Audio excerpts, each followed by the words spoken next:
William Lessison, bonjour. Bonjour. Merci d'accorder cet entretien à la radio des Nations Unies. Vous venez de sortir d'une réunion par rapport à la protection contre l'exploitation et l'abus sexuel. Est-ce que vous pouvez nous expliquer l'objectif de cette réunion? Écoutez, on est arrivé à un stade assez important pour nous, dans le sens que jusqu'au présent, on n'a pas eu les lignes de conduite, on n'a pas eu un code de conduite pour les agences, surtout sur le terrain. On a eu beaucoup de très mauvaises expériences depuis beaucoup d'années parce que les bénéficiaires sont toujours un peu violés par les humanitaires. J'ai eu une expérience personnelle moi-même quand j'étais à la tête de la mission de maintien de paix en RDC. Et nous avons fait ce matin, cet après-midi plutôt, un essai de régulariser un peu nos procédures pour que tout le monde ait les mêmes règles, les mêmes codes de conduite pour nous guider et pour donner l'accès aux ces personnes violées par les humanitaires, accès à la justice. Et je crois avec ça, on commence maintenant à créer une certaine architecture, on est en train d'institutionnaliser la question de protection contre l'exploitation sexuelle et abus sexuels dans les Nations Unies. Et pour ça, je suis très content d'avoir les deux guides que nous avons maintenant publiés. Justement, oui. C'est un effort interagence, justement pour mettre des directives en place. Oui. Comment faire pour apporter cette protection? Alors, parmi ces directives, est-ce que vous pouvez nous en expliquer quelques-unes pour illustrer?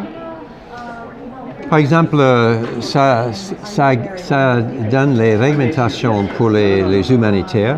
C'est quelque chose maintenant qui est dans les évaluations. C'est une première ligne, c'est vous devez faire de vos meilleurs pour prévoir, pour aider ces personnes qui sont violées, pour prévenir ça, mais aussi d'aider après et de donner l'accès à la justice. Deuxièmement, ça nous donne l'occasion de donner plus d'informations aux humanitaires et d'assurer qu'ils donnent les reportages régulièrement à quartier général à New York ou ailleurs, n'est-ce pas? On a une certaine procédure qui nous donne confiance que les gens seraient maintenant protégés mieux que dans le passé.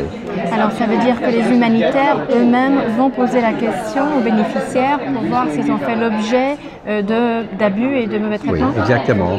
Et donner aussi une certaine assurance à leur communauté et donner le feedback. Qu'est-ce qui est arrivé après? Est-ce que la personne qui a violé cette bénéficiaire, est-ce qu'ils ont été vraiment suspendus de leur travail aux Nations Unies ou non? Et de prévenir pour que les personnes qui font des violations, qui ne reviennent pas dans une autre agence des Nations Unies. Donc c'est terminé entièrement avec les Nations Unies. Les personnes qui font l'objet de ces exploitations, de ces violences quand même, sont dans une position de vulnérabilité. Qu'est-ce qui fait qu'aujourd'hui elles vont vouloir répondre clairement, honnêtement, si elles ont subi et fait l'objet de telles violations? Oui, c'est exactement. Les humanitaires sont là. Il y a une différence économiquement énorme entre eux et les pauvres qui sont sur le terrain. Parfois, ce sont les réfugiés ou les gens déplacés ou les pauvres dans les villages. Et ils ont une certaine position de puissance envers les autres là. Et maintenant, on va les mettre un peu au même niveau parce qu'ils ont accès maintenant à la justice. Ils ont maintenant une procédure pour présenter le cas. Qu'est-ce qui est arrivé? On peut faire ça sans honte et attendre maintenant une réponse des Nations Unies, qui n'était pas là avant. Mais il manque encore des choses. Les Nations Unies n'ont pas encore un programme de compensation. Comment on peut aider quelqu'un qui a été violé sexuellement? On ne peut jamais être le même, mais au moins on doit avoir un sens de la justice par un acte de compensation. Peut-être c'est l'entraînement, la formation, l'éducation, peut-être cet accès à une place d'emploi, mais ce n'est pas encore fait. Et aussi, on n'a pas encore un système qui peut absolument assurer que quelqu'un qui a violé un bénéficiaire ne revient pas dans le système. Et ça, c'est quelque chose pour l'avenir. Merci beaucoup. Merci.